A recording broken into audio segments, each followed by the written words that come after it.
कैसे हैं आप सब लोग। मैं आपका एजुकेटर रिंकू शाक्या आगे हूं आपके सामने फिर एक नया टॉपिक लेके इकोनॉमिक्स का, जिसका नाम है नेशनल इनकम। ये टॉपिक आपके मैक्रो इकोनॉमिक्स का फर्स्ट चैप्टर है, जो एग्जाम के पॉइंट ऑफ व्यू से बहुत ही इंपॉर्टेंट है। और लोगों ने इसका मिथ बना रखा है कि ये चैप्टर बहुत मुश्किल है, लेकिन ऐसा इसमें कुछ नहीं है। चैप्टर बहुत आसान है। आइए हम इस चैप्टर को एक बेसिक पॉइंट से स्टार्ट करके और नेक्स्ट एडवांस लेवल तक समझते हैं। जब बेसिक अगर हम क्लियर कर लेते हैं, कोई भी चीज का एडवांस लेवल जो है वो हमें बहुत आसानी से आता है। कुछ लोग क्या करते हैं, बेसिक क्लियर ही नहीं करते हैं, इसलिए वो बोलते हैं कि चैप्टर बहुत टफ है। तो आज हम इस चैप्टर से नेशनल इनकम से पहले बेसिक्स पॉइंट्स पढ़ेंगे, फिर धीरे धीरे बेसिक से एवरेज, एवरेज से एडवांस तक हम पहुंचेंगे। तो चैप्टर स्टार्ट करने से पहले एक रिव्यू देखते हैं कि नेशनल इनकम है क्या। नेशनल इनकम, नेशनल वर्ड जब यूज होता है जब आप किसी एक पूरी नेशन की बात करते हैं। जब हम किसी नेशन की बात कर रहे हैं, इसका मतलब उस नेशन के अंदर जितने भी सिटीजन्स रह रहे हैं उनकी इनकम की बात कर रहे हैं। सिटीजन्स अगर इंडिया की बात करी जाए तो अप्रोक्स 140 करोड़ पीपल इंडिया के अंदर रहते हैं। अब 140 करोड़ पीपल की इनकम को कैलकुलेट करना कोई आम बात तो नहीं है। हर एक पर्सन की इनकम कैलकुलेट करने के लिए बहुत टाइम भी जाया होगा। तो इसके कई मेथड बनाए गए हैं कि इसको कैसे आसानी से कैलकुलेट किया जाए। इसके अंदर कई मेथड मिलेंगे आपको, जैसे वैल्यू एडेड मेथड मिलेगा, इनकम मेथड मिलेगा और एक्सपेंडिचर मेथड मिलेगा। मेथड की बात हम बाद में करेंगे, लेकिन हम पहले बेसिक्स पॉइंट्स के थ्रू चैप्टर के बेस क्लियर करेंगे, ताकि हमें जो चैप्टर है बहुत आसानी से समझ में आए। तो नेशनल इनकम को ऑल आप इतना आइडिया लेके चलिए माइंड में कि नेशनल इनकम कैलकुलेट करते हैं सिर्फ किसी भी एक नेशन की एक्चुअल इनकम क्या है, जो उसकी क्या शो करती है, उसका स्टेटस शो करती है वर्ल्ड इकोनॉमी के अंदर, उसकी रेपो शो करती है, और वो कितना ग्रो कर रहे हैं, ये किससे पता लगता है, नेशनल इनकम से पता लगता है। तो चलिए नेशनल इनकम का चैप्टर हम उसके बेसिक से स्टार्ट करते हैं।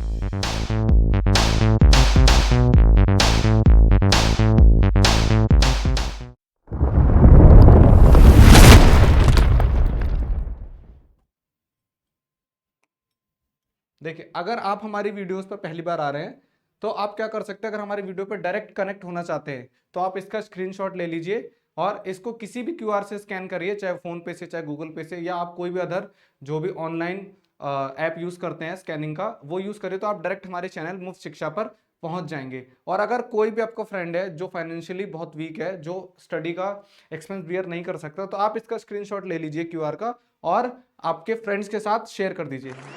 ले लीजिए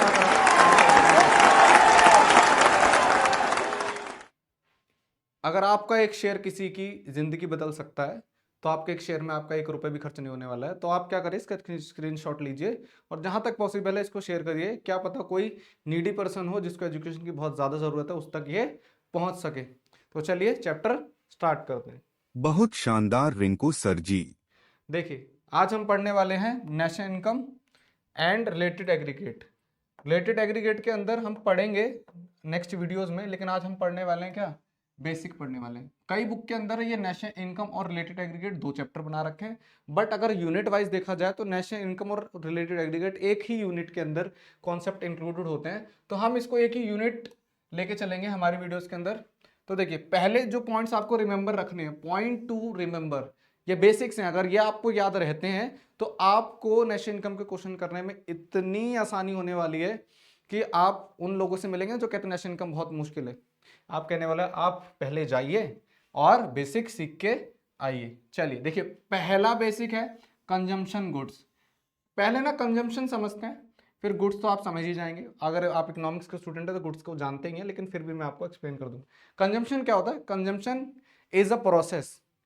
कंजम्पशन क्या है? एक प्रोसेस है। Consumption is a process in which a person consume goods for their satisfaction. Consumption एक ऐसा प्रोसेस है जिसके अंदर कंज्यूमर गुड्स को या फिर सर्विसेज को, गुड्स को कंज्यूम करता है या सर्विसेज को यूज करता है। किस लिए यूज करता है? फॉर हिज और हर सेटिस्फेक्शन, यानी उसकी जो इच्छाएं हैं या उसकी जो मांग है उनको पूरा करने के लिए वो क्या करता है, या तो चीजों को यूज करता है या उनको कंज्यूम करता है या किसी सर्विस का यूज करता है। ठीक है, और फिर ये बोल रहा है कंजम्पशन गुड्स क्या है।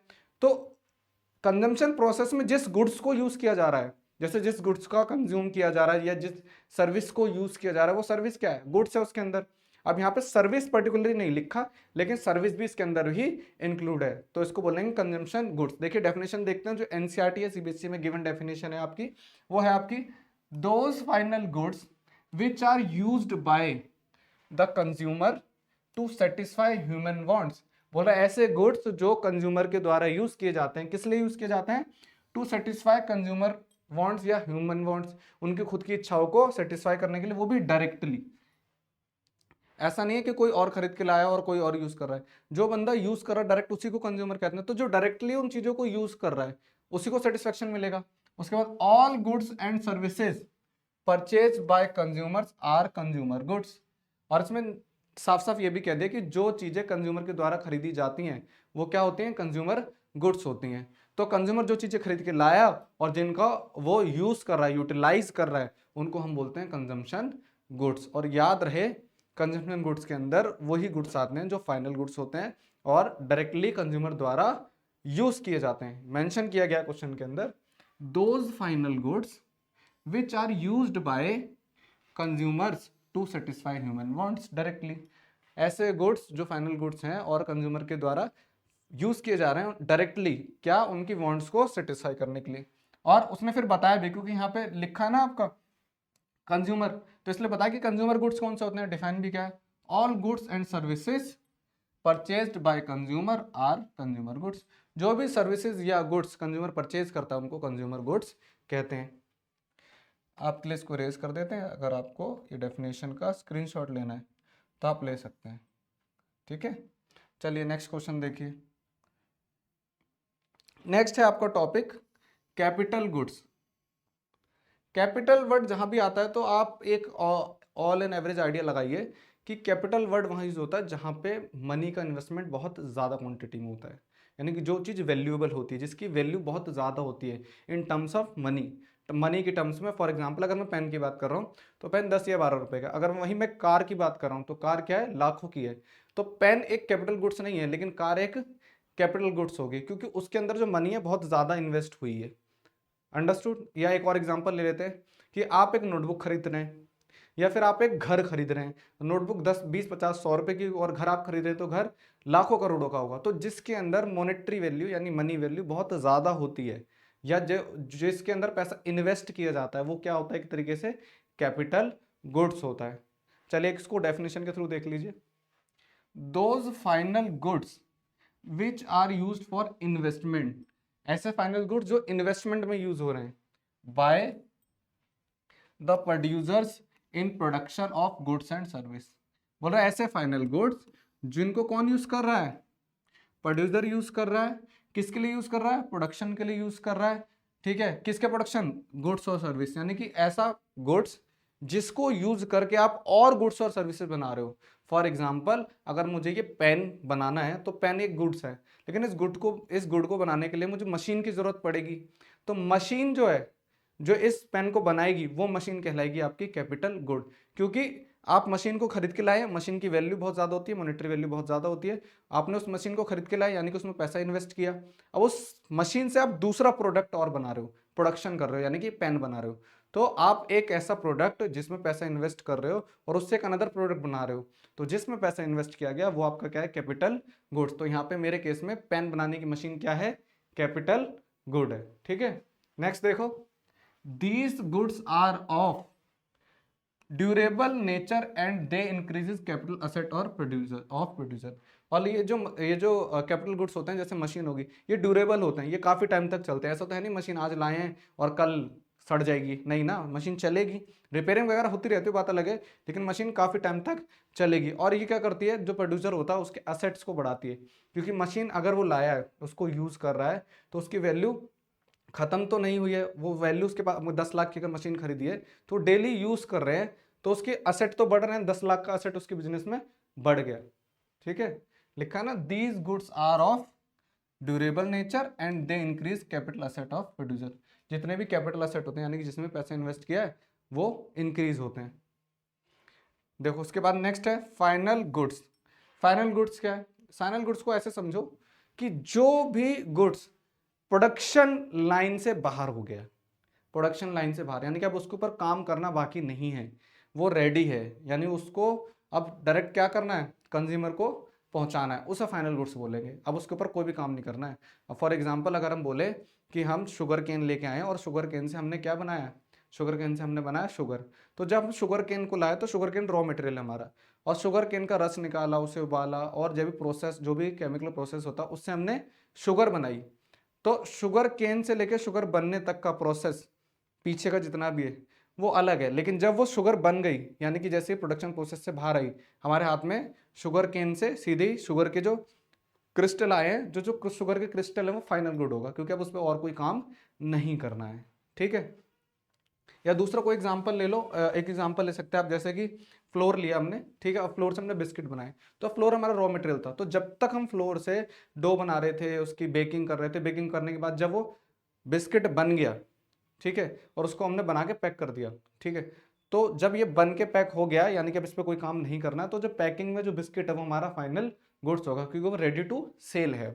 अब डेफिनेशन देखो आप, those goods which are purchased either for final consumption by consumers, final consumption by consumer, जैसे कि बता रहा है कैसे हो सकता है, कंज्यूमर गुड्स, कंज्यूमर गुड्स क्या बता रहा है, कंज्यूमर जिन गुड्स को अपनी सेटिस्फेक्शन के लिए खरीदता है यूज करके, उनको क्या बोलते हैं, कंज्यूमर गुड्स। ऊपर ही लिखा है ना, all goods and service purchase by consumer are consumer goods, और फॉर इन्वेस्टमेंट बाय प्रोड्यूसर, जैसे कि कैपिटल गुड्स, यहाँ पे बोला कंज्यूमर गुड्स भी फाइनल गुड्स होते हैं, और कैपिटल, अगर उनको कंज्यूमर खरीद रहा है तो कंज्यूमर गुड्स बोलेंगे, अगर उनको प्रोड्यूसर खरीद रहा है तो कैपिटल गुड्स बोलेंगे।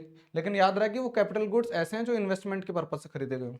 दूसरा, these are not for resale for further processing, और जिसको दोबारा बेचने के लिए ना खरीदा गया हो, जैसे कि एक कंज्यूमर बिस्किट खरीद के लाया, तब उनको वो यूज करे, इनको ऐसा ना हो लाया और किसी को बेच रहा है, खुद यूज कर रहा है, तो वो क्या कहलाएगा, वो कहलाएगा आपका फाइनल गुड्स। ऐसे ही जो प्रोड्यूसर है वो मशीन खरीद के लाया, जैसे एग्जांपल दिया था पेन बनाने की मशीन, तो वो मशीन खरीद के लाया, उसको अपने बिजनेस में रखे, उससे मशीन बनाए, ना कि मतलब फॉर एग्जांपल उसके प्रोडक्ट बनाए, उससे मशीन लाया, उससे पेन बनाना शुरू करे। अगर वो उससे पेन नहीं बना रहा, उस मशीन को और किसी को सेल कर देता, तो फाइनल गुड्स नहीं होगी उसके लिए, वो फाइनल गुड्स फिर उसके लिए होगी जो उससे प्रोडक्ट बनाएगा। तो याद रहे, प्रोड्यूसर जब कोई भी कैपिटल गुड्स खरीद के लाता है जिसको वो रीसेल नहीं करता है, तो वो क्या है यहाँ पे फाइनल गुड। ऐसे कंज्यूमर कोई गुड खरीद के लाता है जिसको कंज्यूम करना चाहता है, रीसेल नहीं करता, तो उसके लिए कहलाएगा फाइनल गुड। तो फाइनल गुड की कंडीशन ये है कि उसको रीसेल ना किया जाए दोबारा, कंज्यूमर खरीद रहा है तो उसका कंजम्पशन किया जाए, प्रोड्यूसर खरीद रहा है तो उसका यूज किया जाए अदर प्रोडक्ट बनाने में। ठीक है फ्रेंड्स, चलिए नेक्स्ट देखिए, इंटरमीडिएट गुड्स क्या है। हमने कंज्यूमर गुड्स पढ़ लिया, फाइनल गुड्स पढ़ लिया, कैपिटल गुड्स पढ़ लिया, अब देखो इंटरमीडिएट गुड्स क्या होते हैं। जैसे कि नाम से पता लग रहा है, इंटर मतलब एंटर कर चुका है किसी चीज में, और मीडिएट यानी मिड लेवल पर ही है। तो इसका मतलब यह है कि कोई भी गुड्स जो प्रोडक्शन प्रोसेस के अंदर एंटर कर चुका है लेकिन अभी बाहर नहीं निकला है, मीडिएट बीच में ही है। जैसे कि एग्जांपल लेते हैं, शुगर केन का एग्जांपल लिया था हमने, हम शुगर केन लेके आए, शुगर केन हमारा रॉ मटेरियल है, ठीक है, जो हमारा शुगर केन है, शुगर केन ये क्या है, रॉ मटेरियल, ठीक है। इससे हमने पहले क्या किया, जूस निकाला इसका, ठीक है, इस जूस के बाद हमने इसको बॉईल करेंगे, ठीक है, फिर उसके बाद जाके हम केमिकल प्रोसेस से इसको क्या बनाएंगे, शुगर बनाएंगे, है ना। तो ये शुगर बनने से पहले का जो प्रोसेस है, ये प्रोसेस, क्योंकि स्टार्टिंग में शुगर केन लाए और लास्ट में शुगर बन गई, लेकिन बीच में जो ये प्रोसेस है, जैसे कि जूस है, बीच में क्या निकला, जूस। तो ये जो जूस है ना आपका, ये आपका क्या है, इंटरमीडिएट, क्या है, इंटरमीडिएट, यानी कि फाइनल गुड्स और रॉ मटेरियल के बीच की जो स्टेज होती है उसको बोलते हैं इंटरमीडिएट गुड्स। क्योंकि शुगर केन से हमने जूस निकाला और उस जूस से हमने शुगर बनाई, तो शुगर बनने से पहले जूस था और शुगर केन के बाद भी जूस था, तो बीच का जो स्टेज है वो क्या है आपका, इंटरमीडिएट गुड्स, यानी कि ऐसा गुड्स जो ना ही रॉ मटेरियल है और ना ही फाइनल गुड्स है, तो वो क्या होगा आपका, इंटरमीडिएट गुड्स। इसको अगर आप इजी लैंग्वेज में बोलना चाहें, those are not out of production line, जो प्रोडक्शन लाइन के आउट ऑफ नहीं है, या those are in production process, those are in production process, यानी कि वो अभी प्रोडक्शन प्रोसेस के अंदर ही है।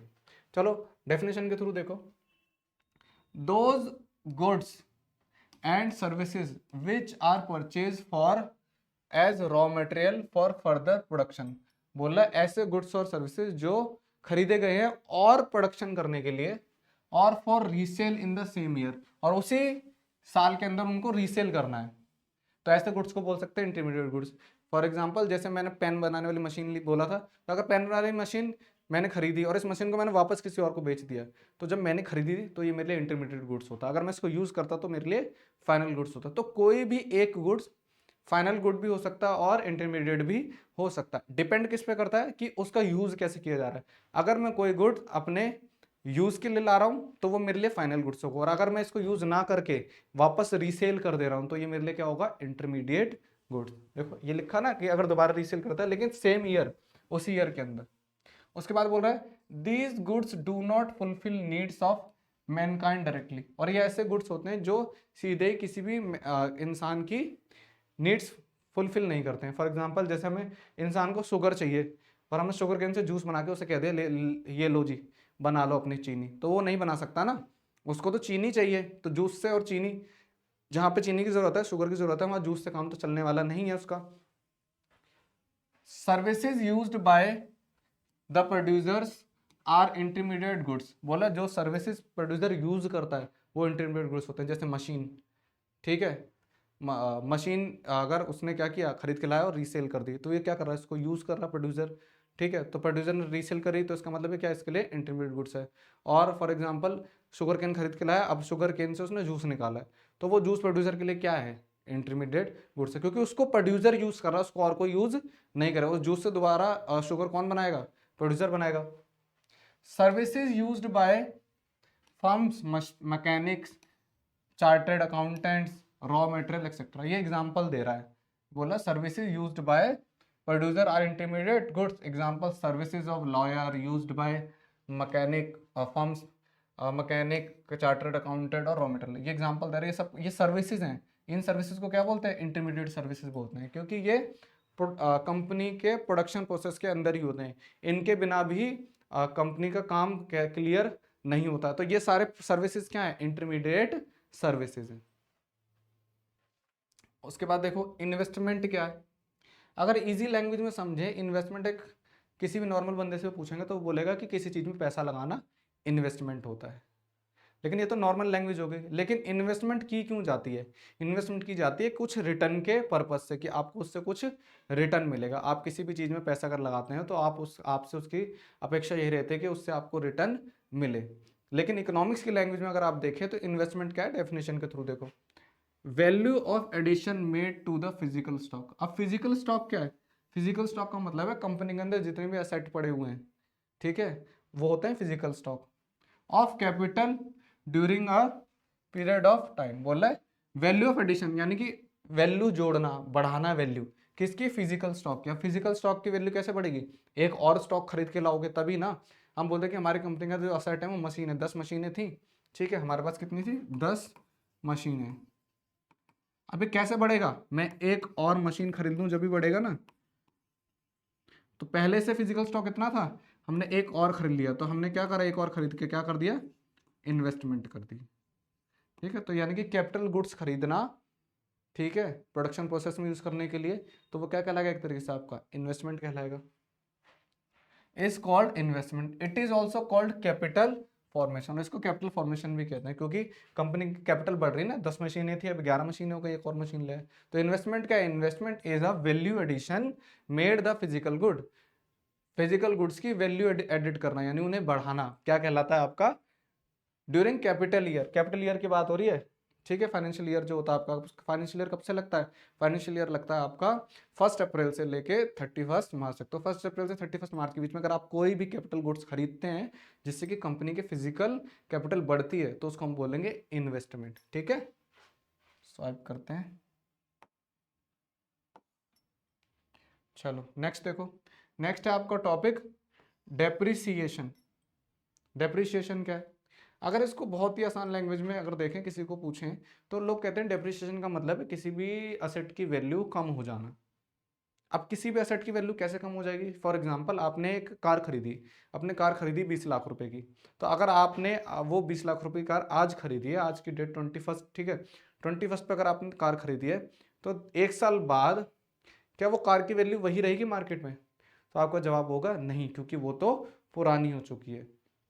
इसका मतलब क्या हुआ, उसकी वैल्यू किसके अकॉर्डिंग घट गई, टाइम के अकॉर्डिंग। तो इसका मतलब किसी भी एसेट की value if reduces according to time, अगर किसी भी एसेट की वैल्यू रिड्यूस हो रही है according to time, then it is called depreciation. अब पूरे एक साल बाद उसकी वैल्यू कम क्यों हुई, क्योंकि उसको हमने यूज कर लिया है, कुछ टीयर वियर हुआ होगा, ठीक है, तो इसलिए उसकी वैल्यू क्या हो गई, कम हो गई। तो जो आपकी परचेजिंग वैल्यू होती है उस वैल्यू में टाइम के अकॉर्डिंग अगर लेवल गिरता है, यानी कि उसका प्राइस अगर कम होता है, तो जो गिरा हुआ प्राइस है उसको हम क्या बोलते हैं, आपका डेप्रिसिएशन। फॉर एग्जांपल जो हमने 20 लाख की गाड़ी ली थी, अब एक साल बाद वो गाड़ी 17 लाख की हो गई है, तो इसका मतलब जो 3 लाख की वैल्यू है उसकी, वो एक साल यूज करने की वजह से कम हो गई। तो अभी जो 3 लाख है वो क्या है, उसका रिड्यूसिंग वैल्यू, और उस रिड्यूसिंग वैल्यू को क्या कहते हैं, डेप्रिसिएशन। ठीक है फ्रेंड्स, अब डेफिनेशन के थ्रू देखो, depreciation means fall in value of fix capital goods. देखो मैंने कार लिया था ना, कार एक फिक्स कैपिटल गुड्स होता है, क्या हो रहा है, उसकी वैल्यू गिरना due to normal wear and tear, normal usages, क्योंकि जब नॉर्मल यूज करते हैं वियर टीयर होता ही है, या फिर expected obsolescence and efflux of time, या फिर ऑब्सोलेंस, एक्सपेक्टेड ऑब्सोलेंस की वजह से, या फिर क्या हो रहा है कि एफ्लेक्स ऑफ टाइम, टाइम के अकॉर्डिंग उसकी वैल्यू गिर जाना, या फिर it is also known as consumption of fix capital. ये बोला डेप्रिसिएशन का दूसरा नाम है कंजम्पशन ऑफ फिक्स कैपिटल।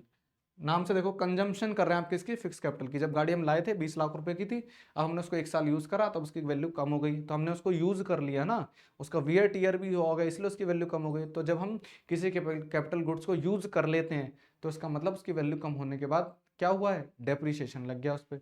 तो डेप्रिसिएशन का अनदर नेम है कंजम्पशन ऑफ फिक्स कैपिटल। ये क्यों बताया जा रहा है, क्योंकि कई बार क्वेश्चंस जब हम करेंगे कैलकुलेट नेशनल इनकम के, तो डेप्रिसिएशन डायरेक्ट ना लिखकर वो लिख के देगा कंजम्पशन ऑफ फिक्स कैपिटल। तो अब आपको याद रखना कि डेप्रिसिएशन सिर्फ फिक्स कैपिटल गुड्स पे लगता है और किसी गुड्स पे नहीं लगता है, कंज्यूमर गुड्स पे भी नहीं लगेगा। Depreciation can be calculated by dividing the value of fix capital by it's expected life in year. और बोला है कि डेप्रिसिएशन को कोई भी जो कैपिटल गुड्स है उसकी लाइफ के अकॉर्डिंग भी डिवाइड किया जा सकता है। फॉर एग्जाम्पल हमने बोला हमने 20 लाख की गाड़ी खरीदी है, अब हमने डिसाइड कर लिया कि गाड़ी चलने वाली है सिर्फ 10 साल, और हर साल उसकी वैल्यू गिर रही है कितनी, उसकी वैल्यू गिर रही है हर साल 2 लाख। कितनी गिर रही है, 2 लाख। तो 2 लाख वैल्यू गिर रही है अगर उसकी हर साल, 10 साल से आप काट दोगे, है ना, तो 10 साल के अंदर उसकी वैल्यू क्या हो जाएगी, फिर क्या हो जाएगी, 2-2 लाख रुपए अगर हर साल गिरा रहे हो, तो आखिरी साल के अंदर उसकी वैल्यू क्या बचेगी, जो 10th ईयर होगा उसके अंदर। ये 2 लाख यहीं से निकल के आया ना, कि वो 20 लाख की गाड़ी थी, 10 साल चला रहे हो, तो 2 लाख निकल के आया, तो हर साल का डेप्रिसिएशन 2 लाख। यानी कि जब आपका 9th ईयर खत्म होगा तो आपकी वैल्यू बचेगी गाड़ी की 2 लाख, और 10th ईयर के बाद उसकी वैल्यू क्या हो जाएगी, 0 हो जाएगी। ठीक है, तो इसकी ये बोल रहा है कि डेप्रिसिएशन को आप हर साल में उसकी लाइफ के अकॉर्डिंग डिवाइड कर सकते हो। तो हमने डिवाइड कर दिया कि हमारी गाड़ी 20 लाख की थी और वो 10 साल चलेगी, तो डेप्रिसिएशन हर साल का कितने का हो गया, 2-2 लाख रुपए का डेप्रिसिएशन है। ठीक है,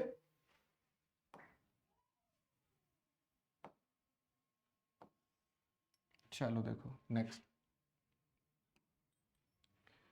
ग्रॉस इन्वेस्टमेंट। तो इन्वेस्टमेंट तो मैंने आपको पढ़ा दिया, क्या था इन्वेस्टमेंट भी पढ़ाया, कि जब हम फिजिकल जो स्टॉक है हमारा उसका वैल्यू एडिशन करते हैं तो क्या होता है, इन्वेस्टमेंट। अब ग्रॉस इन्वेस्टमेंट क्या है, ग्रॉस वर्ड जहां भी आता है ना, ग्रॉस, ग्रॉस, ग्रॉस का मतलब होता है टोटल। तो एक बात बताओ कि मशीनें पहले 10 थी, फिर हमने एक और खरीदी, तो ये मशीन हमारी पिछले साल की थी, किसकी, प्रीवियस ईयर की, और करंट ईयर में हमने एक मशीन खरीदी। तो अगर हम प्रीवियस सिर्फ करंट ईयर की बोले तो हम बोलेंगे हमने सिर्फ एक ही इन्वेस्टमेंट की, लेकिन हम बोलेंगे कि स्टिल अब तक आपने कितनी इन्वेस्टमेंट की, तो हम बोलेंगे हमने 11 मशीन की इन्वेस्टमेंट की। तो ये जो हम करंट टाइम को टोटल करते हैं, करंट टाइम में जो टोटल इन्वेस्टमेंट होती है ना, उसको ग्रॉस बोलते हैं, क्योंकि ये 10 मशीनें पिछले साल तक थी हमारे पास, हमने इस साल एक ही ली है। अगर हम बोलें कि नेट इन्वेस्टमेंट क्या है, तो एक, क्योंकि हमने इस साल सिर्फ एक ही खरीदी। अब बोल रहे ग्रॉस क्या है, तो ग्रॉस 11, क्योंकि टोटल हमारी कंपनी के अंदर कितनी मशीन है, 11 मशीन है। अब देखो आप एक बार, total addition made, total addition देखो, total addition made, total addition made to physical stock of capital during a period of time, उस पीरियड के अंदर। It included depreciation, it is also known as gross capital firm. और बोल रहा है कि जो ग्रॉस इन्वेस्टमेंट होती है उसके अंदर क्या होता है, आपका डेप्रिसिएशन इंक्लूड होता है। क्योंकि एक बात बताओ, ये 10 साल पहले की जो मशीनें थी इनकी वैल्यू भी हमने लगा रखी। फॉर एग्जांपल 10 साल पहले जो मशीन ली थी हमने 2-2 लाख की ली होंगी अगर, तो हम बोल रहे हैं कि हमारी 50 लाख की मशीनें थी अभी तक। कितने की? 50 लाख। ठीक है, फिर अब हम बोल रहे हैं हमने इस साल एक और मशीन खरीदी, वो खरीदी 10 लाख की। एक बात बताओ, जो मशीनें हमने पहले खरीदी 50 लाख की, वो अभी तक यूज भी तो हुई होंगी, उन पर डेप्रिसिएशन भी तो लगा होगा, उनकी वैल्यू तो गिरी होगी, ऑब्वियस सी बात है। लेकिन जब हम ग्रॉस इन्वेस्टमेंट की बात करते हैं तो हम सिर्फ परचेजिंग वैल्यू को लेते हैं। ये जो हमारी पहले की 10 मशीनें थी वो 50 लाख की थी, और अब जो खरीदे वो एक 10 लाख की, तो टोटल इन्वेस्टमेंट हमारी कितनी होगी आज तक? 60 लाख की। तो ये ग्रॉस इन्वेस्टमेंट। अगर हम नेट इन्वेस्टमेंट देखें तो इन 50 लाख की मशीनों में कहीं ना कहीं वैल्यू, अगर हम देखें डेप्रिसिएशन की हटाएं, फॉर एग्जांपल हम मान लेते हैं कि 10 लाख डेप्रिसिएशन लग गया होगा, तो एग्जैक्ट वैल्यू अभी क्या है इन मशीनों की? 40 लाख। और आज हमने खरीदी एक 10-50 हो गई। लेकिन ग्रॉस इन्वेस्टमेंट में सिर्फ आप जो कैपिटल गुड्स खरीद रहे हो उसका प्राइस इंक्लूड होता है। क्या होता है? सिर्फ प्राइस, डेप्रिसिएशन इंक्लूड नहीं होता, तभी मेंशन कर रखा है डेप्रिसिएशन। ठीक है, it included depreciation. Depreciation include नहीं होता का मतलब यह है कि डेप्रिसिएशन माइनस नहीं होता है, किस में से? प्राइस में से। ठीक है फ्रेंड्स, नेक्स्ट देखो।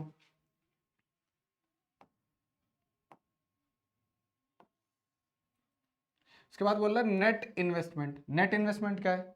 अभी हमने पीछे पढ़ा ग्रॉस इन्वेस्टमेंट, तो मैंने बताया कि हमें 10 मशीनों की जो वैल्यू थी वो कितनी थी? 50 लाख थी, है ना। ये क्या है? ये प्राइस वैल्यू है इनकी, है ना। लेकिन इनको हमने यूज़ भी तो कर लिया अभी ये प्रीवियस ईयर के अंदर हमारी 10 मशीनें थी, ठीक है, उनकी वैल्यू 50 लाख थी। और करंट ईयर में हमने खरीदी एक मशीन, उसकी वैल्यू हमने बताई 10 लाख है। ठीक है, ये भी क्या है? प्राइस है। ठीक है, अब हमने देखा कि हमारी जो ग्रॉस इन्वेस्टमेंट है, ग्रॉस इन्वेस्टमेंट वो कितनी आई निकल के? 60 लाख। ठीक है, लेकिन ये जो 10 मशीनें हैं जो पिछले सालों में खरीदी गई थी, इनको यूज भी तो किया है 1 साल, तो इनको 1 साल यूज करने के बाद इनके ऊपर क्या लगा होगा? डेप्रिसिएशन लगा होगा। ठीक है, ये डेप्रिसिएशन हम मान लेते हैं कि डेप्रिसिएशन लगा 10 लाख का। ठीक है, 10 लाख। अब अगर ये 10 लाख हम हटाएं इनकी प्राइस वैल्यू में से, तो ये अब इनकी जो नेट वैल्यू वो कितनी बचेगी? नेट वैल्यू, नेट वैल्यू कितनी बचेगी? 40 लाख।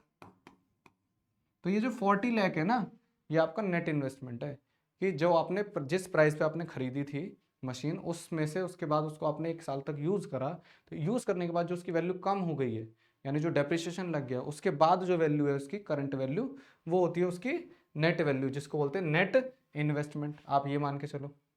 या फिर एग्जाम्पल ये ले सकते हो आप कि ये तो पिछली मशीनें थी, अभी आपने क्या इन्वेस्ट करा है? सिर्फ एक और मशीन खरीदी है, क्या? 10 लाख की, तो ये आपकी नेट इन्वेस्टमेंट है। देखो, net addition made to the real stock of stock during a period of time, it excluded depreciation. ये मैंने बता दी ना, अगर आप प्रीवियस मशीन की बात करो तो डिप्रिसिएशन को हटा दो तो नेट वैल्यू आ जाएगी, तो नेट इन्वेस्टमेंट होगी। या फिर आपने अभी करंट में जो खरीदी है तो वो आपकी नेट इन्वेस्टमेंट है। ठीक है, देखो, net additional made, net additional made to the real stock. Real stock क्या है हमारा? जो पहले की 10 मशीनें थी वो, उनमें हमने एक और मशीन ऐड कर दी। ठीक है, लेकिन एक और मशीन ऐड करने के बाद जो हमारी 10 मशीनों की वैल्यू थी उनको हमें घटाना है, क्योंकि उसके अंदर डेप्रिसिएशन क्या है? इंक्लूड नहीं है। ये डेप्रिसिएशन हटा दी ना 10 लाख का। तो सीधे साधे ये समझो कि जितने रेट में आपकी वैल्यू, जितने वैल्यू में आपकी मशीन खरीदी थी आपने, उसमें से अगर टाइम के पीरियड के अकॉर्डिंग उसकी वैल्यू घट चुकी है तो उसको हटा देना, तो आपकी आ जाएगी नेट इन्वेस्टमेंट। ठीक है, नेक्स्ट देखो। अब आपको बताना है स्टॉक क्या है। Variables whose magnitude is measured at a particular point of time are called stock. बोल रहा है कोई भी वेरिएबल, अब वेरिएबल वर्ड क्यों यूज किया जाता है? वेरिएबल वर्ड जब यूज किया जाता है जो चीज टाइम के अकॉर्डिंग चेंज होती है। ठीक है, तो बोला है value variable whose magnitude is measured, जिसका मैग्नीट्यूड यानी उसकी डिग्री मेजर की जा सकती है at a particular point of time. एक पर्टिकुलर पॉइंट ऑफ टाइम पे जिस वेरिएबल के मैग्नीट्यूड को मेजर किया जा सकता है उसको स्टॉक वेरिएबल कहते हैं। Example, wealth. वेल्थ क्या है आपके पास?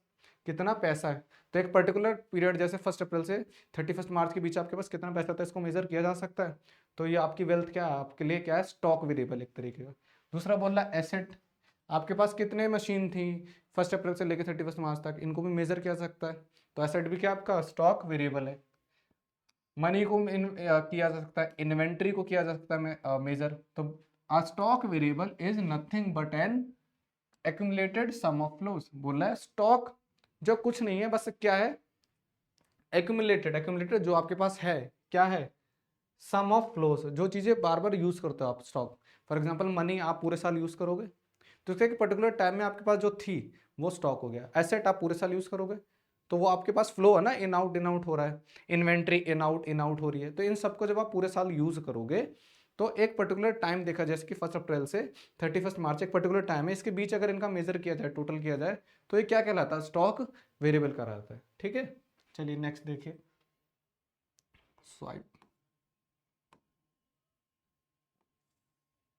नेक्स्ट देखो, फ्लो क्या है। देखो नाम से पता लग रहा है, फ्लो मतलब कॉन्टिन्यूटी, रुका हुआ ना हो, वो चल रहा हो, या तो आ रहा है जा रहा है, आ रहा है जा रहा है। तो ये क्या बिजनेस में फ्लो किस चीज का बना रहता है, एक तो ट्रांजेक्शन का फ्लो बना रहता है, मनी ट्रांजेक्शन का, दूसरा स्टॉक का बना रहता है। स्टॉक आप रॉ मटेरियल लाते हो, फाइनल गुड सेल कर देते हो, ऐसे आपकी पेमेंट आती है, आप सैलरी पे कर देते हो। तो ये सब क्या है, फ्लो है ना।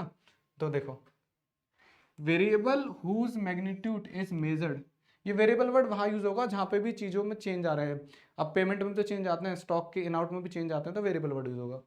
Over a period of time are called flow variable. बोल रहा है वेरिएबल, बोल रहा है कि आपका जो फ्लो है वो क्या होता है, is a variable, variables whose magnitude is measured over a period of time. बोल रहा है कि फ्लो एक ऐसा वेरिएबल होता है जिसका आप over a period of time measure कर सकते हैं, तो उसको बोलते हैं आप क्या है, फ्लो वेरिएबल। तो एक तरीके से स्टॉक भी क्या है आपका, फ्लो वेरिएबल है। ठीक है, एग्जांपल दे रहा है नेशनल इनकम। नेशनल इनकम क्या होता है, पूरे साल क्या होता है, आप 1 अप्रैल से 31 मार्च तक आप कहते हैं प्रोडक्शन करते हो, तो उन इनकम का क्या होता है, इन और आउट होता रहता है। तो नेशनल इनकम हम जब कैलकुलेट कर लेते हैं सारे इन आउट को, तब हम बोलते हैं कि नेशनल इनकम है, लेकिन पूरे साल तो इन आउट होता है, फ्लो में ही रहता है। तो इसलिए नेशनल इनकम भी क्या है, एक फ्लो कॉन्सेप्ट, क्योंकि नेशनल इनकम सिर्फ हमारी खुद की कंट्री से नहीं कमाते हम, बाहर से अदर सोर्सेज से भी कमाते हैं, तो इन आउट होता है। चेंज इन स्टॉक, स्टॉक भी आपका बढ़ता रहता है, ओपनिंग स्टॉक, क्लोजिंग स्टॉक। ठीक है, तो इनका भी क्या हो रहा है, फ्लो हो रहा है। तो जो भी चीजें फ्लो में रहती हैं सारे क्या है, फ्लो वेरिएबल। नेक्स्ट देखो,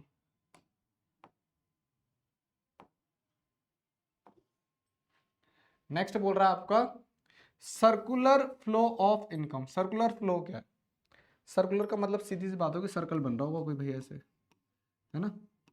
तो इसका मतलब क्या हो रहा है, यहाँ से जो चीज आ रही है घूम के वापस इसी के पास आ जा रही है, इसे बोलेंगे सर्कुलर फ्लो। कोई भी चीज जिसका ट्रांजेक्शन, बहुत बड़े एग्जांपल माइंड में आ रहा है, अभी अभी दिवाली गई है, तो सोन पापड़ी का बहुत ज्यादा मिथ सा बना रखा। तो होता क्या है, एक बंदे, गुप्ता ने सोन पापड़ी दी शर्मा को, शर्मा ने सोन पापड़ी दी राज को, राज ने सोन पापड़ी दी किसको, कोई भी सरनेम ले लो आप, किसी पंडित जी को, फिर पंडित जी ने उठा के वापस किसको दे दी, गुप्ता को। अब ये सोन पापड़ी क्या हुई, घूम के वापस किसके पास आ गई, गुप्ता के पास। तो ये सोन पापड़ी का क्या है, सर्कुलर फ्लो। क्या है, सर्कुलर फ्लो। तो जब भी कोई भी चीज घूम के वापस वहीं आ जाती है तो उसको बोलते हैं सर्कुलर फ्लो। अब यहाँ पे किसका सर्कुलर फ्लो पढ़ना है, आपको पढ़ना है इनकम का सर्कुलर फ्लो। किसका, हमने पढ़ लिया सोन पापड़ी के एग्जाम्पल से, अब यहाँ पे पढ़ेंगे इनकम का। देखो इनकम का सर्कुलर फ्लो कैसे होता है, एग्जाम्पल लेके चलो आप, कि एक हाउस होल्ड, दूसरा बिजनेस है। ठीक है, तो जो हाउस होल्ड वाले होते हैं वो क्या करते हैं, इनको क्या देते हैं भाई, as a term of income. Income के टर्म में क्या करेंगे, इन्वेस्टमेंट करेंगे ना। हाउस होल्ड ही तो होते हैं जो क्या करते हैं, इन्वेस्टमेंट करते हैं। ठीक है, फिर ये लोग इन्वेस्टमेंट करते हैं, लेकिन हाउस होल्ड के लोग ही है ना जो काम में लगे हुए होते हैं, तो ये बदले में उनको क्या देते हैं, सैलरी या वेजेस। एक छोटा सा एग्जांपल है, समझ कि हाउस होल्ड के लोग जो है इन्वेस्टमेंट करते हैं बिजनेस में, ठीक है, और बिजनेस वाले उनको बदले में क्या देते हैं, अगर वो उनमें सर्विस कर रहे हैं तो सैलरी या वेज। तो ये पैसा क्या हो रहा है, ये इन्वेस्टिंग के फॉर्म में गया और सैलरी और वेज के फॉर्म में वापस आ गया। तो क्या ये सर्कुलर फ्लो है। अब देखो समझो इसको डेफिनेशन के through, it refers to continuous flow of goods and services and money income. मैंने आपको सिर्फ मनी के टर्म में समझाया है, लेकिन ये जो है गुड्स और सर्विस भी फ्लो होती हैं। अभी आपको उसका दूसरा फ्लो बताते हैं। Between firms and household in two sector economy it is circular in nature. बोल रहा है कि जब दो सेक्टर, फॉर एग्जाम्पल आप ये देखो कि ये जो हाउस होल्ड है ये क्या कर रहे होंगे, इनके यहाँ पे क्या कर रहे होंगे, काम कर रहे होंगे ना, या फिर ये इनको क्या दे रहेंगे, लैंड दे रहे होंगे, बिल्डिंग दे रहे होंगे बिजनेस करने के लिए, और ये बदले में उन्हें क्या दे रहे होंगे, प्रोडक्ट, है ना। यहाँ लिख लेते हैं साइड में। तो हो क्या रहा है, यहाँ से फ्लो ही तो हो रहा है गुड्स का वापस, है ना। नेक्स्ट देखो, it has neither any and और नॉर एनी बिगिनिंग पॉइंट। बोला इन सर्कुलर फ्लो के अंदर कोई ना तो बिगिनिंग पॉइंट ना एंड, क्योंकि इन्होंने यहाँ से लैंड बिल्डिंग यूज करने के लिए दी, उन्होंने से प्रोडक्ट दी बदले में, फिर वही सर्कुलर एक ही तो चल रहा, तो ना तो इसका एंड है और ना ही इसका बिगिनिंग है। Real flow shows the flow of produced goods and services and factor services between firms and house hold. बोला अगर रियल फ्लो बोला जाए, रियल फ्लो क्या होता है, रियल फ्लो सिर्फ किस चीज का होता है, रियल फ्लो होता है गुड्स एंड सर्विसेज का और factor service between firms and, जो मैंने बताया ना ये लैंड बिल्डिंग, ये रियल फ्लो। हाउस होल्ड अपना लैंड बिल्डिंग यूज करने के लिए इन्हें देते हैं, ठीक है, ये इनके बदले में इन्हें क्या देते होंगे, पैसा देते होंगे, ठीक है। फिर ये बिजनेस वाले इनको प्रोडक्ट देते हैं और ये बदले में इनको क्या देते हैं, पैसा देते हैं। तो दोनों आपस में पैसा एक्सचेंज कर रहे हैं। अगर पैसा हटा दिया जाए तो बचेगा क्या, प्रोडक्ट और फैक्टर, है ना। गुड्स बचेंगे जिनको मैं प्रोडक्ट बोल रहा हूँ, गुड्स और सर्विस, और यहाँ क्या बचेगा, यहाँ बचेगा आपका फैक्टर, जो बिल्डिंग बोल रहा है फैक्टर सर्विस, या फिर आपका जॉब वगैरह। तो एक्चुअल में क्या हो रहा है कि जो बिजनेसमैन है वो इन्वेस्टमेंट के फॉर्म में बिल्डिंग लैंड वगैरह यूज कर रहे हैं हाउस होल्ड का, और फिर उनको बदले में क्या दे रहे हैं, प्रोडक्ट दे रहे हैं, ठीक है। ये रियल फ्लो है, क्योंकि दोनों ही का जो इनकम है वो तो बीच में घूम ही रहा है। ये इधर से क्या करते हैं, इन्वेस्टमेंट करते हैं, वो इन्वेस्टमेंट के बाद क्या होता है, उधर से उनको जॉब के या सर्विसेज के बदले में क्या देते हैं, पैसा दे देते हैं। तो बात क्या हो रही है, यहाँ से इन्वेस्टमेंट का पैसा गया, वहाँ से सैलरी या वेज के रूप में पैसा वापस आ गया। तो अगर पैसे को बीच में से हटा दें तो रियल फ्लो किसका होगा, रियल फ्लो हो गया फैक्टर सर्विसेज का और गुड्स एंड सर्विसेज का, ठीक है। नेक्स्ट देखो, money flow shows the flow of consumption. Money flow क्या शो करता है, मनी फ्लो ये शो करता है कि क्या कर रहे हैं, फ्लो ऑफ कंजम्पशन या investment expenditure and factor payment between firm and house hold. अब देखो एक एक करके समझ लो। मनी फ्लो क्या शो कर रहा है, मनी फ्लो शो कर रहा है फ्लो ऑफ कंजम्पशन, क्योंकि आपके पास पैसा होगा तो आप गुड्स खरीदोगे कंज्यूम करने के लिए, क्या हो गया, फ्लो ऑफ कंजम्पशन। या फिर इन्वेस्टमेंट करोगे, देखो ना, या आप प्रोडक्ट खरीद सकते हो, या तो या आप इन्वेस्टमेंट करोगे पैसे से। तो दो तरीके का दिखा रहा है, या तो आप कंजम्पशन का एक्सपेंडिचर करोगे या फिर इन्वेस्टमेंट का एक्सपेंडिचर करोगे। और दूसरा अगर बिजनेस के पॉइंट ऑफ व्यू से देखें तो क्या होगा, फैक्टर पेमेंट। फैक्टर बिजनेस वाले क्या करेंगे, जॉब के बदले या तो उनको सैलरी देंगे या वेजेस देंगे, ठीक है, या फिर between firm and house hold, और हाउस होल्ड वाले क्या करेंगे, उनको प्रोडक्ट के बदले में पैसा पे करेंगे। तो यही बता रहा है कि फ्लो क्या है, फर्म और हाउस होल्ड के बीच। हाउस होल्ड क्या करते हैं, उनको फैक्टर सर्विसेज देते हैं, यानी प्रोडक्शन के अंदर जो भी फैक्टर यूज होते हैं, चाहे वो आपके लैंड बिल्डिंग हो गए इन्वेस्टमेंट के रूप में, या फिर आपकी जॉब हो गई, सर्विसेज हो गई, किसके लिए, प्रोडक्शन एक्टिविटी के लिए। अब फर्म वाले क्या करते हैं, यानी इनको प्रोडक्ट देते हैं, ठीक है, या फिर आपको जो आपने फैक्टर दिए हैं यानी कि सर्विसेज दी हैं उसके बदले में सैलरी देते हैं। तो यही फ्लो होता है और कोई फ्लो नहीं है। नेक्स्ट देखो, लीकेज। लीकेज क्या है, लीकेज तो अगर नॉर्मल लैंग्वेज में देखें तो मतलब किसी चीज़ का रसना, एक तरीके से। फॉर एग्जांपल पाइप टूट गया तो वहाँ से पानी लीक होना शुरू हो जाएगा, रसना शुरू हो जाएगा पाइप, पानी जो है ना। तो यहाँ पे लीकेज क्या है, it is the amount of money, money amount है एक, ठीक है, which is withdrawal from circular flow of income, example tax, saving and imports. बोला कि मनी अगर हमने विड्रॉल कर लिए, किससे, किससे फ्लो विड्रॉल कर लिया हमने, फ्लो में से। जैसे अभी यहाँ पे ये हो रहा था ना आपका, हम पढ़ रहे थे हाउस होल्ड और फर्म, यहाँ पे क्या हो रहा था, ये लोग क्या दे रहे थे, पेमेंट दे रहे थे, किसके बदले, सर्विस के बदले। और ये लोग क्या दे रहे थे, ये भी पे कर रहे थे किसके बदले, प्रोडक्ट के बदले। अगर ऐसा हो कि ये लोग जब इनको पैसा दें, पेमेंट दें सर्विस के बदले, इसमें से ये लोग क्या कर लें, सेविंग कर लें और सारा पैसा यूज ना करें। इन्हें दिए 10 लाख रुपए, ठीक है, इन्होंने यहाँ पे यूज करे सिर्फ 8 लाख रुपए, 2 लाख रुपए क्या कर दी, सेविंग कर दी। तो ये 2 लाख रुपए क्या हो गई, लीकेज हो गई। क्या हो गए, लीकेज, क्योंकि इन्होंने फ्लो में से बाहर निकाल लिया, इस पैसे को क्या कर लिया, फ्लो से बाहर। अब किसके थ्रू निकाल सकते हैं, या तो आप टैक्स पे कर दोगे, तो इसका मतलब आपने गवर्नमेंट को पैसा दे दिया, वो तो आपका फ्लो में से तो बाहर निकल गया, या आप सेविंग कर लो जैसे कि मैंने बताया, या फिर इंपोर्ट कर लिया आपने। इंपोर्ट करोगे तो पैसा क्या होगा, बाहर चला जाएगा, आपका पैसा आपकी कंट्री से बाहर चला जाएगा। ठीक है, नेक्स्ट देखो,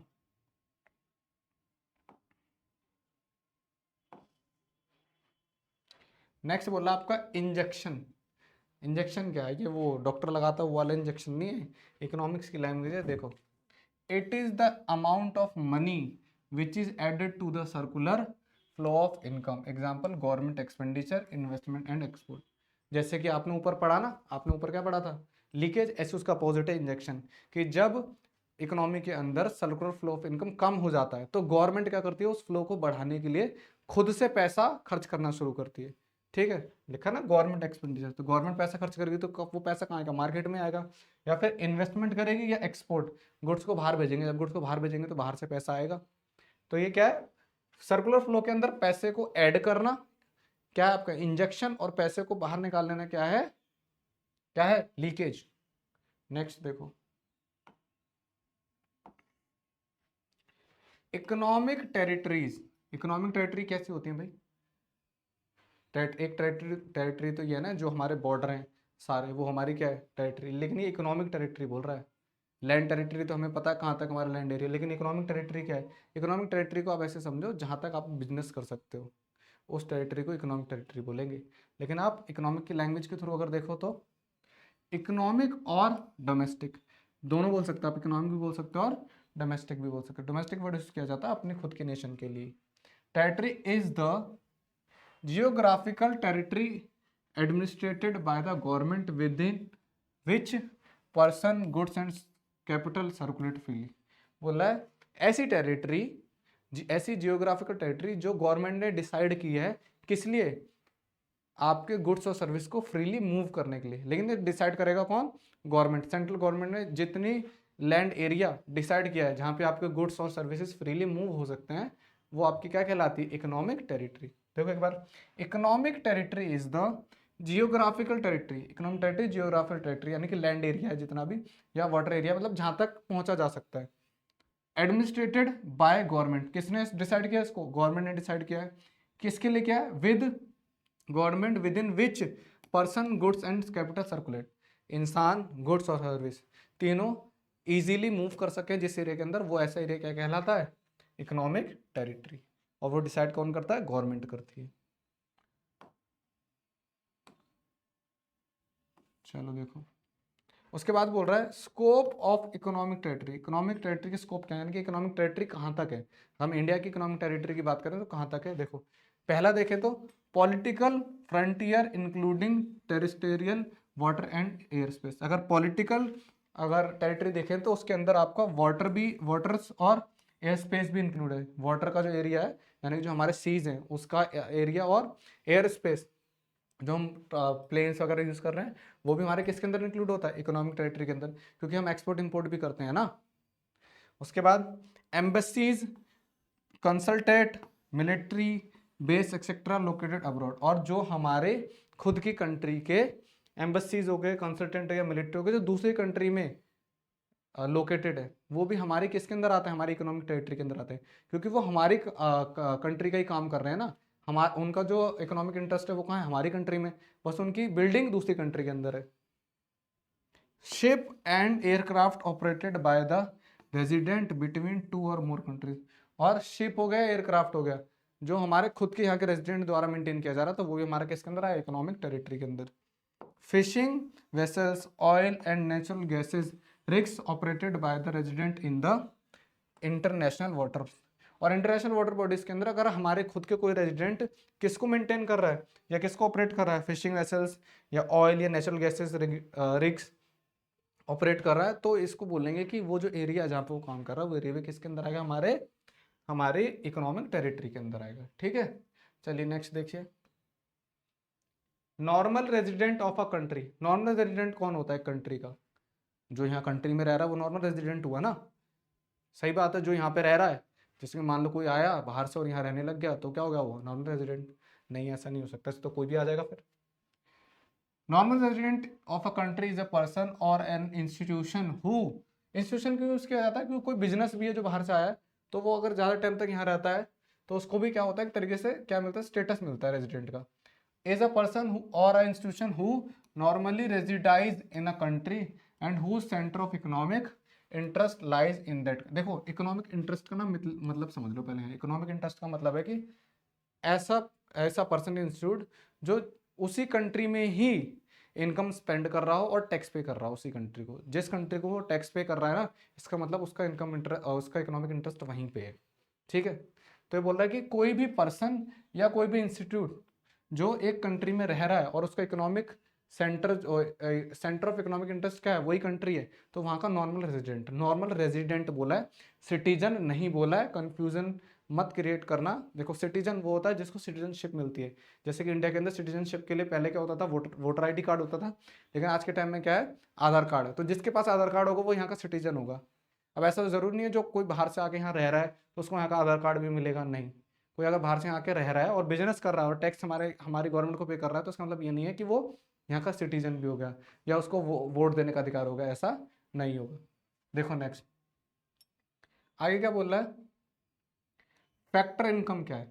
देखो फैक्टर का मतलब एक तरीके से होता है जैसे अभी पीछे हम पढ़े थे, फैक्टर तो लैंड बिल्डिंग, यानी जिस भी चीज से पैसा आ रहा है वो आपका क्या है, फैक्टर है। ठीक है, जैसे कि लैंड दे दिया मैंने किराए पे किसी बिजनेसमैन को, तो मुझे पैसा मिलेगा, वो क्या है, लैंड मेरे लिए फैक्टर है, इनकम आ रही है। तो फैक्टर इनकम मतलब फैक्टर से मिलने वाली इनकम क्या कहलाती है, फैक्टर इनकम। तो income earned bye a factors of production, production के प्रोडक्शन के फैक्टर से जो भी इनकम कमाई जाती है उसे क्या बोलते हैं, फैक्टर इनकम। एग्जांपल दे रहा है कि प्रोडक्शन के फैक्टर क्या हो सकते हैं, लेबर हो सकते हैं प्रोडक्शन के फैक्टर, लैंड हो सकती है, कैपिटल हो सकती है, या फिर कोई एंटरप्रेन्योरशिप हो सकती है। फॉर रेंडरिंग फैक्टर, अगर आपने अपने फैक्टर को किराए पे दिया और उससे बदले में इनकम कमा रहे हैं, या आपने सर्विस दी उससे बदले में इनकम कमा रहे हैं, तो उसको बोलेंगे आप क्या, फैक्टर इनकम। फॉर एग्जाम्पल अगर मैं किसी स्कूल में पढ़ाता हूँ तो उसके बदले मुझे सैलरी मिलेगी, तो मैंने अपनी सर्विस, टीचिंग सर्विस स्कूल में दी, रेंडरिंग की मैंने अपनी सर्विस, और मुझे वो क्या दे रहे हैं, सैलरी दे रहे, तो मैंने क्या किया, इनकम कमाई, और किस फैक्टर के थ्रू, मेरी टीचिंग सर्विस के थ्रू। टीचिंग सर्विस मेरा क्या है, फैक्टर है, कैसा, इनकम फैक्टर। ठीक है, नेक्स्ट देखो, services in the production process, example rent, rent भी आपका फैक्टर इनकम है, इंटरेस्ट फैक्टर इनकम है, वेजेस फैक्टर इनकम है, प्रॉफिट फैक्टर इनकम है। ठीक है, नेक्स्ट देखो, ट्रांसफर पेमेंट। ट्रांसफर पेमेंट क्या होती है, नाम से दिख रहा है कि ऐसी पेमेंट जिसको एक जगह से दूसरी जगह भेजा गया हो, क्या होती है, ट्रांसफर पेमेंट होती है। लेकिन थोड़ा इकोनॉमिकली चीज़ें वैसी नहीं है। इकोनॉमिक की जो खास बात यह है कि नॉर्मल लैंग्वेज में जो वर्ड होता है यहाँ पे थोड़ा सा इकोनॉमिकली चेंज होता है, क्योंकि इकोनॉमिकली क्या होता है, रूल्स एंड रेगुलेशंस जो नॉर्म्स बनाए गए हैं गवर्नमेंट ने, उनके अकॉर्डिंग लैंग्वेज को यूज करना होता है। तो देखो ट्रांसफर पेमेंट क्या है, refer to the income received without rendering any productive service in return. बोला है पेमेंट जो आपकी ट्रांसफर इनकम है या ट्रांसफर पेमेंट है, वो ऐसी पेमेंट होती है जो किसी भी फैक्टर को बिना रेंडरिंग या बिना रेंट पे दिए गए मिली हो। आपने कोई फैक्टर, जैसे मैं पिछला एग्जांपल लेते कि टीचिंग सर्विस के बदले सैलरी मिल रही है, या बिना कुछ किए अगर आपको पेमेंट मिल रही है, उसको बोलेंगे ट्रांसफर पेमेंट। देखो they are one sided payment made without getting anything in return, ये बिना कुछ किए मिली होती है, आपने कुछ रिटर्न में नहीं किया इनके लिए। Example old age pension, taxes, scholarship etcetera. अब देखो ओल्ड एज पेंशन ना, क्या हमने गवर्नमेंट को पैसा दिया था, जो गवर्नमेंट हमें पेंशन दे रही है, नहीं ना। जितने भी सीनियर सिटीजन हैं जो अबव 60 हैं, गवर्नमेंट उनको पैसा देती है ना, तो वन साइडेड है ना, उन्होंने गवर्नमेंट के लिए कुछ किया तो है नहीं, लेकिन गवर्नमेंट उनको पैसा दे रही है, वन साइडेड इनकम है, ट्रांसफर पेमेंट बोलेंगे। दूसरा बोला टैक्स, हम गवर्नमेंट को सिर्फ टैक्स दे रहे हैं, क्या गवर्नमेंट टैक्स के बदले में हमें कुछ दे रही है, नहीं, हमें टैक्स देना ही पड़ेगा, कंपलसरी है, तो टैक्स क्या है हमारा, ट्रांसफर पेमेंट। उसके बाद बोला स्कॉलरशिप, गवर्नमेंट क्या होती है, स्कॉलरशिप्स भी निकालती है, तो आप उसके बदले में कुछ इन्वेस्ट थोड़ी करते हो, आप क्या करते हो, स्कॉलरशिप रिसीव करते हो, स्कूल्स में स्कॉलरशिप मिलती है, या और आप मिड डे मील देख लो, स्कूल में मिड डे मील सर्विस मिल रही है, या यूनिफॉर्म के पैसे मिलते हैं, ये सब। तो ये सब क्या है, आपको क्या आप उसके बदले में गवर्नमेंट कुछ दे रहे हो? नहीं। तो ये सब क्या है, एक तरीके की ट्रांसफर पेमेंट है। ठीक है, नेक्स्ट देखो, कैपिटल गेन। कैपिटल गेन क्या, देखो गेन का मतलब तो वैसे एक तरीके से प्रॉफिट समझो नॉर्मल लैंग्वेज में, है ना। कैपिटल प्रॉफिट क्या है, an increase in the value of capital asset और financial asset over the time that gives it a higher worth than the purchases price, the gain is not realise until the asset is sold. देखो क्या बोल रहा है, बोल रहा है increase होनी है, क्या वैल्यू इंक्रीज होनी है, किसकी इंक्रीज होनी है, कैपिटल असेट की। मान लो कोई वैल्यू, कोई कैपिटल का असेट आपने 10 लाख का खरीदा था, वो 12 का हो गया अगर, तो इसका मतलब वो क्या है, क्या हो रही है, वैल्यू इंक्रीज हो रही है उसकी, ठीक है ना। और financial asset over the time that gives its higher worth. सीधा सा एग्जांपल समझो, कैपिटल गेन देखना, आपने एक बिल्डिंग खरीदी 20 लाख की, अब 2 साल बाद उसकी वैल्यू हो गई 30 लाख, कितने का प्रॉफिट हो गया, 10 लाख का प्रॉफिट हो गया। ये 10 लाख क्या है, कैपिटल गेन। समझ गए, ओवर पीरियड ऑफ टाइम आपने जितने में वो कैपिटल गुड्स खरीदा था या कैपिटल एसेट खरीदा था, अगर ओवर पीरियड ऑफ टाइम उसकी वैल्यू बढ़ गई है तो उसको बोलेंगे क्या, कैपिटल गेन। क्योंकि डेप्रिसिएशन भी पड़ा था ना, अपना वैल्यू गिरती भी थी, अगर वैल्यू बढ़ रही है तो उसको बोलेंगे कैपिटल गेन। तो बिल्डिंग अगर आपने पहले 20 लाख की खरीदी, अब 1 साल 2 साल बाद वो क्या हुई, 30 लाख की हो गई, अब उसकी रीसेल वैल्यू क्या है, 30 लाख। तो क्या हुआ, ये गेन हुआ है। समझ गए, नेक्स्ट देखो,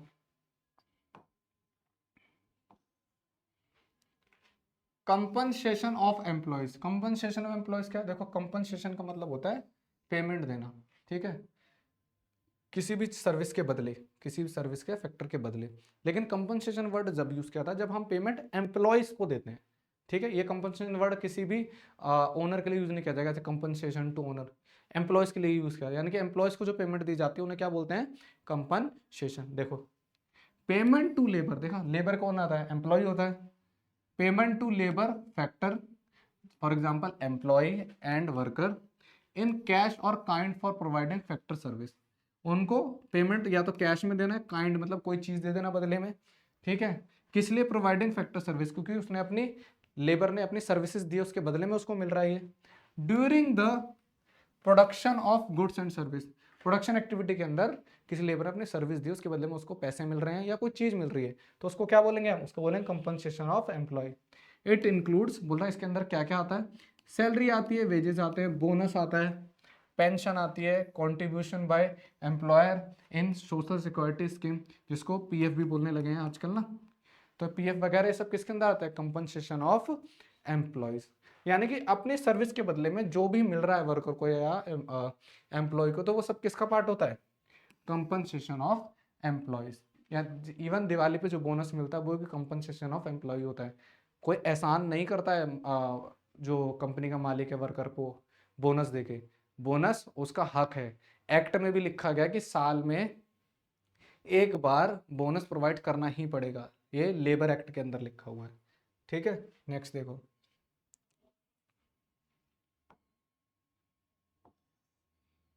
नेक्स्ट है आपका ऑपरेटिंग सरप्लस। ऑपरेटिंग सरप्लस क्या है, देखो सरप्लस तो एक तरीके से प्रॉफिट है समझो, अगर नॉर्मल लैंग्वेज समझना है तो ये प्रॉफिट होता है, ठीक है, प्रॉफिट। तो ऑपरेटिंग सरप्लस क्या, ऑपरेटिंग प्रॉफिट क्या है, during the operation of production.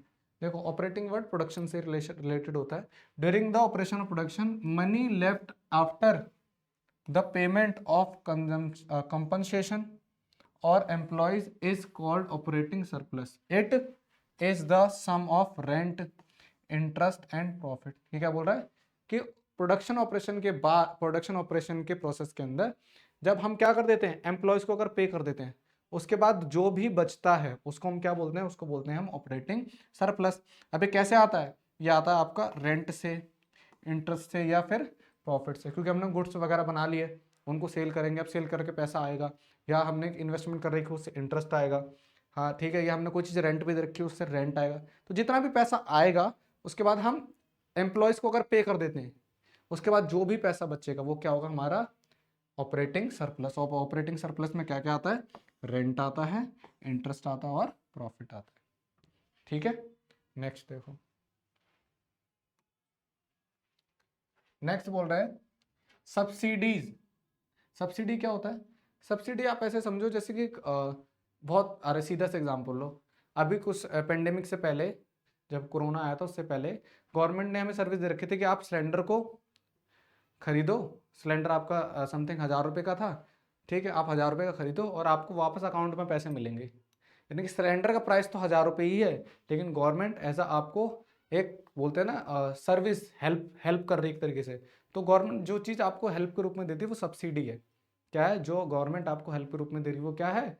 Subsidy. तो गवर्नमेंट क्या करती है? 1000 रुपये सिलेंडर सेल कर रही थी, लेकिन जैसे लोगों को लग रहा था बहुत ज़्यादा महंगाई है, तो हेल्प के रूप में क्या कर रही थी? वापस आपके अकाउंट में पैसे भेज रही थी, 250-300 रुपये जो भी भेज रहे थे। नेक्स्ट देखो, मतलब जब प्राइस लेवल बहुत हाई हो जाता है तो उससे राहत दिलाने के लिए गवर्नमेंट जो छूट देती है आपको रिटर्न में, रेट पैसे वापस देकर, वो सब्सिडी है आपकी। यहाँ देखो, आज subsidy is an amount, subsidy क्या है? अमाउंट ऑफ मनी, एक मनी का अमाउंट है, given directly to firms by the government. बोल रहा है subsidy is an amount of money given directly to firm. Firms को जो डायरेक्टली दी जाती है छूट, कौन देता है? गवर्नमेंट देती है, to encourage production and consumption. किसके लिए करती है? प्रोडक्शन कंजम्पशन के लिए। इट रिड्यूस मार्केट प्राइस, क्योंकि क्या होता है कि गवर्नमेंट जो है कंपनी से बहुत ज़्यादा टैक्सेस लेती है, तो जब टैक्सेस ज़्यादा होते हैं जिस भी गुड्स पे, तो कंपनी क्या करती है? उस गुड्स को प्रोड्यूस ही नहीं करती, और हो सकता है कि वो गुड्स बहुत ज़रूरी है, बेसिक नीड के अंदर आता है। तो गवर्नमेंट क्या करती है? एक लालच देती है कंपनी को कि आप ये वाला गुड्स प्रोड्यूस करें, आप इसको टैक्स पे, इसके टैक्स पे आपको छूट मिलेगी।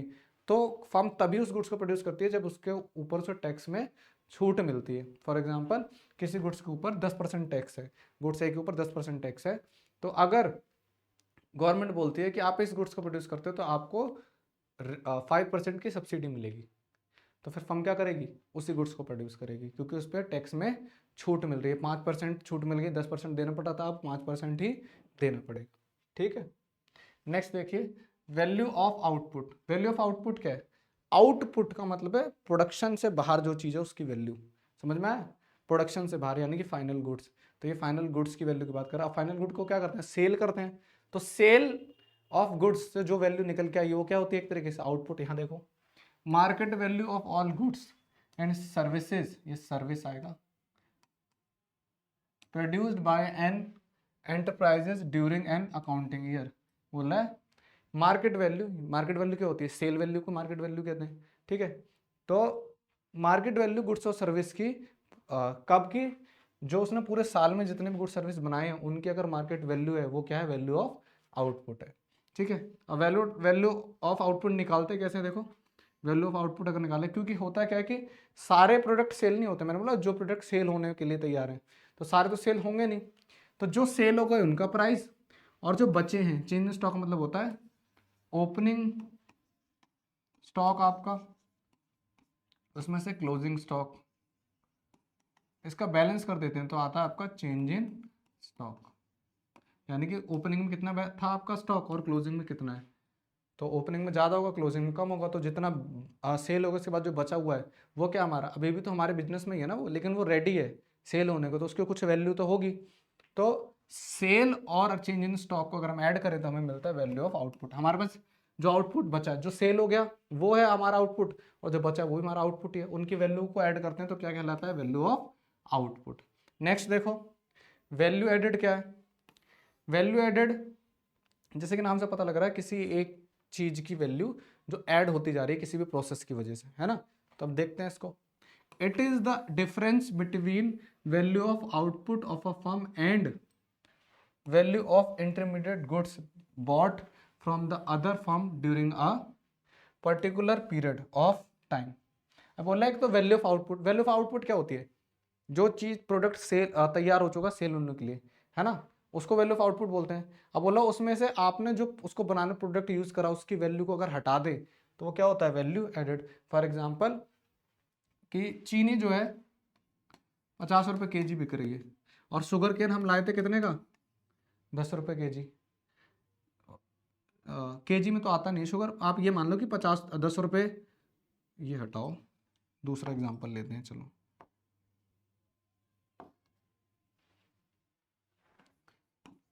2000 के हमने शुगर केन खरीदे, ठीक है, उसमें से जो हमने शुगर बनाया उसकी वैल्यू आई 5000, ठीक है। तो ये बीच में जो है ये क्या है 3000, ये 3000 क्या है वैल्यू ऐड हुई है, क्या हुई है वैल्यू ऐड हुई है। 2000 का रॉ मटेरियल लाए और जो चीनी तैयार हुई मार्केट वैल्यू इसकी 5000 थी, तो 3000 बढ़ गई, ये 3000 क्या है वैल्यू एडेड, वही लिखा है। वैल्यू एडेड कैसे निकलता है, वैल्यू ऑफ आउटपुट, आउटपुट की वैल्यू कितनी थी 5000, उसमें से इंटरमीडिएट कंजम्पशन, इंटरमीडिएट कंजम्पशन कितना हमारा 2000, निकल के क्या आया 3000, 3000 हमारा क्या है वैल्यू एडेड, ठीक है फ्रेंड्स।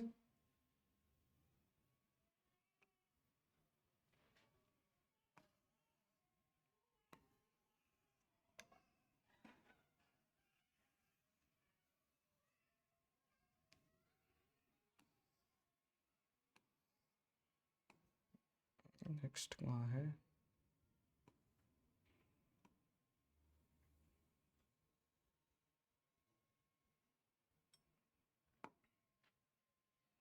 तो आज की वीडियो में बस इतना ही।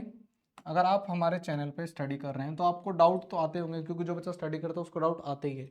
तो if you have any doubt, क्या करिए आप एक पेज ले लीजिए, उस पर अपने सारे डाउट लिख लीजिए, और उस डाउट को आप हमारी जो वेबसाइट है, हमारी वेबसाइट है www.muft.shiksha, उस पर जाइए, आस्क माय क्वेश्चन कॉलम के अंदर आपके डाउट पूछिए, जिसके बदले में आप रिवॉर्ड अर्न कर सकते हो या कॉइन अर्न कर सकते हो। और ये जो हम आपको सर्विसेज दे रहे हैं एकदम 100% फ्री दे रहे हैं, आपके डाउट के बदले में कोई चार्ज नहीं लेंगे, ना ही आपकी क्लास के बदले कोई चार्ज लेंगे। हम हमारे चैनल पे अदर प्लेटफॉर्म की तरह कोई भी कोर्स सेल नहीं कर रहे हैं, आपको 100% फ्री एजुकेशन प्रोवाइड करवा रहे हैं, क्योंकि हमारा मुहिम है कि कोई भी बच्चा एजुकेशन से वंचित ना रह जाए।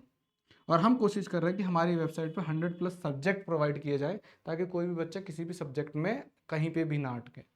और आपको सिर्फ पढ़ाया नहीं जाएगा, साथ के साथ एग्जाम की तैयारी कराई जाएगी। जैसा कि हम पिछली वीडियोस में एमसीक्यू सीरीज चला रहे थे आपके एग्जाम प्रिपरेशन के लिए, ऐसे ही आगे और भी कंटिन्यू रहेंगी सर्विसेज। तो आप मेरे साथ बने रहिए, और अगर आप मेरे साथ किसी अदर सोशल मीडिया प्लेटफॉर्म पर जुड़ना चाहते हैं तो हम फेसबुक पर, ट्विटर पर, इंस्टाग्राम पर, यूट्यूब पर आपके सामने है ही, टेलीग्राम पर और लिंक्डइन पे हमारे डोमेन नेम muft.shiksha से अवेलेबल हैं, ठीक है। और अगर आप हमसे डायरेक्ट कनेक्ट होना चाहते हैं, अगर डायरेक्ट कनेक्ट होना चाहते हैं तो आप इस QR कोड को स्कैन करिए, आप डायरेक्टली हमसे कनेक्ट हो जाएंगे। और अगर आप पहली बार चैनल पर आए तो हमारे चैनल को सब्सक्राइब कर लीजिए, बेल आइकन को प्रेस कर दीजिए, ताकि आपके पास हमारी लेटेस्ट वीडियो जल्द से जल्द पहुंच जाए। मैं आपका एजुकेटर रिंकू शाक्या, आज की वीडियो में बस इतना ही। Till then take care, bye bye, और हमेशा की तरह जैसा मैं कहता हूँ, हंसते रहिए, मुस्कुराते रहिए, खुशियाँ फैलाते रहिए।